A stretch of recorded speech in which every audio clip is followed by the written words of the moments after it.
Hola, ¿qué tal? Mi nombre es Kenia Manzano y en este trabajo vamos a revisar los sistemas teóricos de la psicología científica.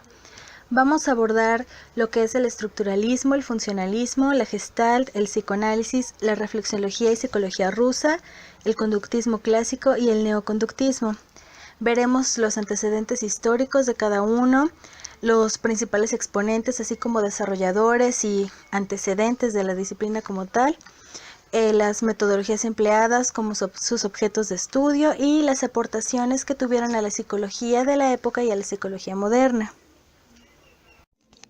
Vamos a comenzar hablando del estructuralismo y aquí como introducción tenemos el estructuralismo según Piaget.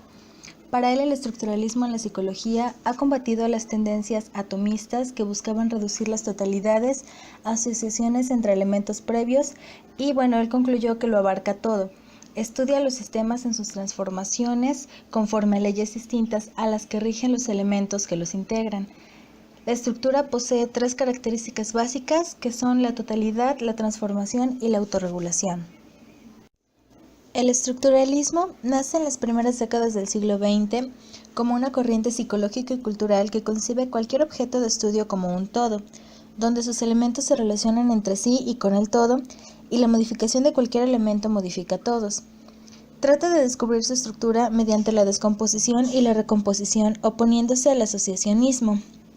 Edward Titchener y William Wundt fueron los fundadores de la psicología estructuralista, la cual posee carácter teórico y metodológico centrado en el análisis de los procesos mentales mediante la introspección y el autoconocimiento. Posteriormente esta corriente fue derrotada por el funcionalismo, pero aún así tuvo gran influencia clave en el desarrollo de la psicología científica. Tenía la mente como conjunto abstracto compuesto de elementos primitivos que al combinarse producían pensamientos. Su objetivo era estudiar la mente humana mediante la introspección analítica y la autoobservación. Sin embargo, el estructuralismo llegó a su fin junto con Titchener en 1927, ya que no podía explicar los procesos complejos de la mente. Está centrado en los elementos individuales de la mente, su organización en las experiencias complejas y en cómo dichos fenómenos se relacionan con los eventos físicos, y fue Titchener quien introdujo la medición y la experimentación dentro de la introspección. Ahora pasaremos al funcionalismo, que nació como una interpretación funcional del estructuralismo por psicólogos americanos que habían sido educados en Alemania, los cuales le daban mayor importancia a los procesos más que a los elementos mentales como tal. Curiosamente fue el mismo Titchener quien dio este nombre de psicología funcional para distinguirla de su estructuralismo.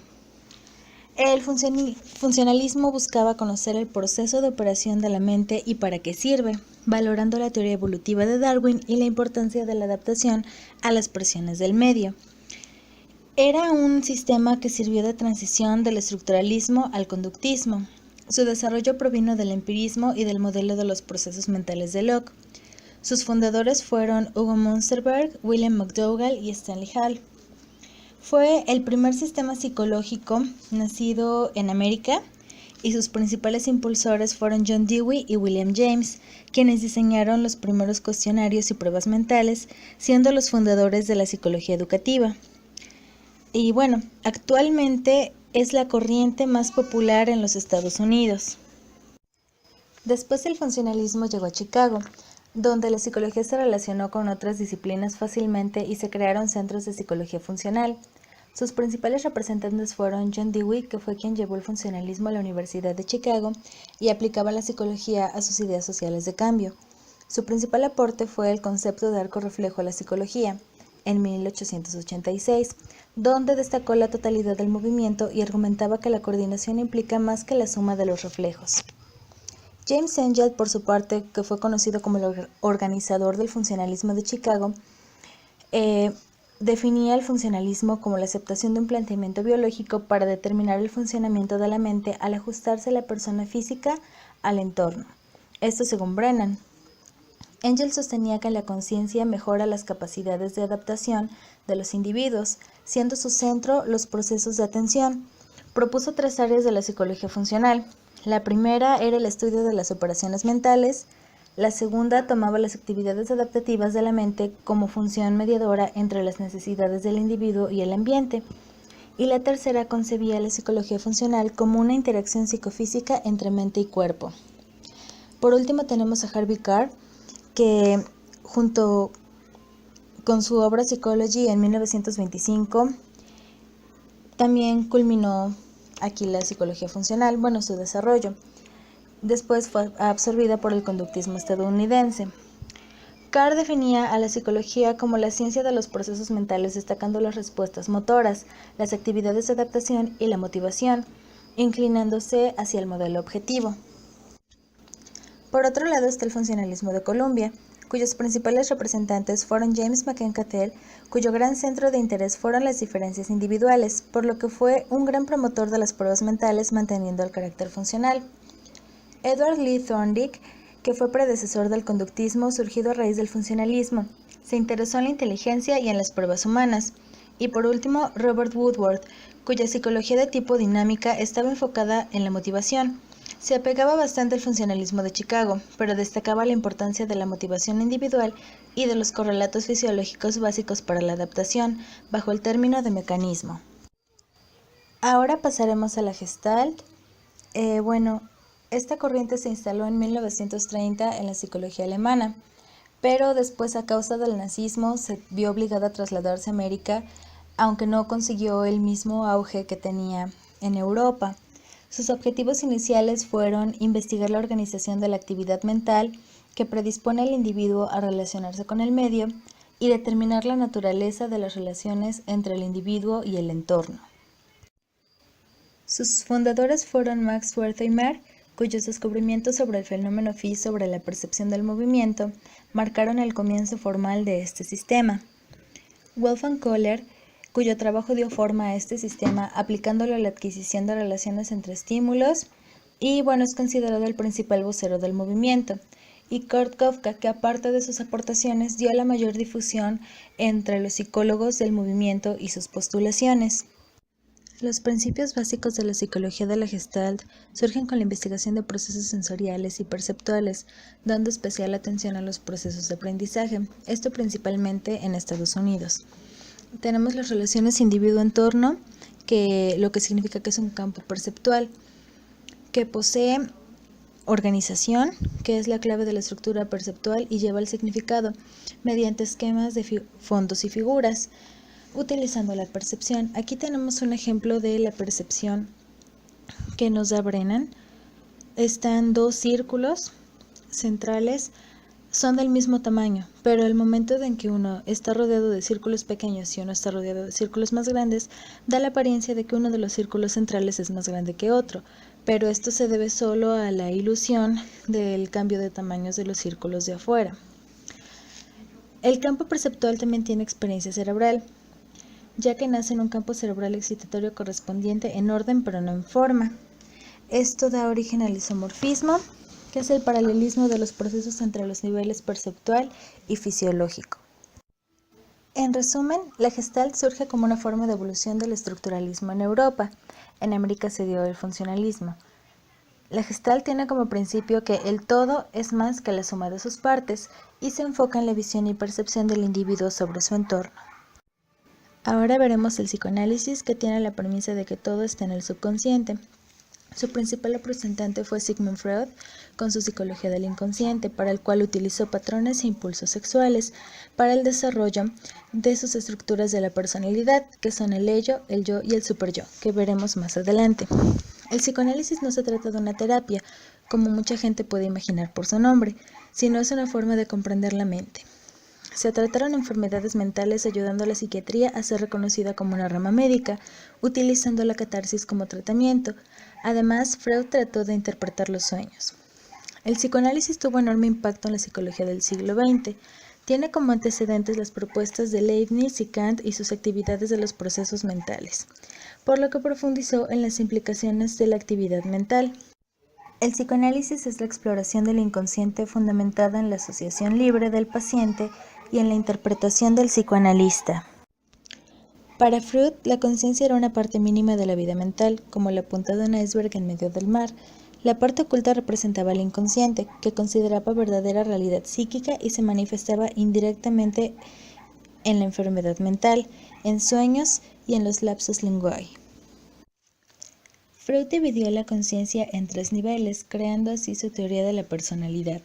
Estos niveles son el preconsciente, el cual albergaba la memoria ordinaria, el consciente, que implicaba los procesos mentales, la memoria y el conocimiento, y el inconsciente, que contenía las fuerzas que dirigen el comportamiento, pero que están fuera del conocimiento del individuo, como son las emociones, los sentimientos, los recuerdos reprimidos, etc. Generalmente son aspectos negativos que el individuo rechaza. Dentro de estos niveles de conciencia nos encontramos con el ello, el yo y el superyo. El yo está presente desde nuestro nacimiento y comprende los componentes instintivos y primitivos. Es la fuente de toda la energía psíquica y es el componente principal de la personalidad, cuyo impulso es meramente el placer. El yo se desarrolla a partir del ello y es el que trata con la realidad, buscando satisfacer los deseos del ello, pero de una manera realista. Por último, el superyo es desarrollado a partir de los 5 años de vida. Es el encargado de suprimir los impulsos negativos del ello, ya que contiene los ideales y sentido del bien y el mal, los cuales el individuo aprende de sus padres y de la sociedad. Los principales representantes del psicoanálisis son, en primer lugar, Alfred Adler, el cual rechazó la rigidez del sistema freudiano, sobre todo en las interpretaciones de la sexualidad. Específicamente, él rechazó la teoría de Freud de la envidia del pene por parte de la mujer. Él planteó su psicología individual, que proponía que el hombre es inferior al nacer, por lo tanto lucha por los sentimientos positivos y por la perfección a lo largo de su vida. También está Carl Jung, el cual aplicó el psicoanálisis a mitos y leyendas para encontrar el origen de la naturaleza de la psique. Esto lo planteó en su psicología analítica, donde propuso el inconsciente personal y el inconsciente colectivo. El inconsciente personal representa las experiencias reprimidas o olvidadas, pero que son accesibles a la conciencia. El inconsciente colectivo son los aspectos heredados y compartidos con la sociedad, y posee arquetipos. Por último y no menos importante está Karen Horney, la cual contribuyó a la psicología de la mujer. A pesar de esto, sus ideas eran rechazadas por los freudianos. Ella negaba los niveles de conciencia de Freud, pero su trabajo destacaba que la inseguridad básica provenía de las inseguridades de la infancia. Aseguraba que los problemas sexuales eran un efecto de los trastornos emocionales. Pasando a la reflexología rusa, su objeto de estudio era el reflejo-estímulo y la conducta adquirida. También se interesaba por el funcionamiento del sistema nervioso superior y considera que los reflejos condicionales son el elemento para estudiar objetivamente a la mente. Los principales representantes de la reflexología rusa fueron Sechenov, Pavlov y Bechterev.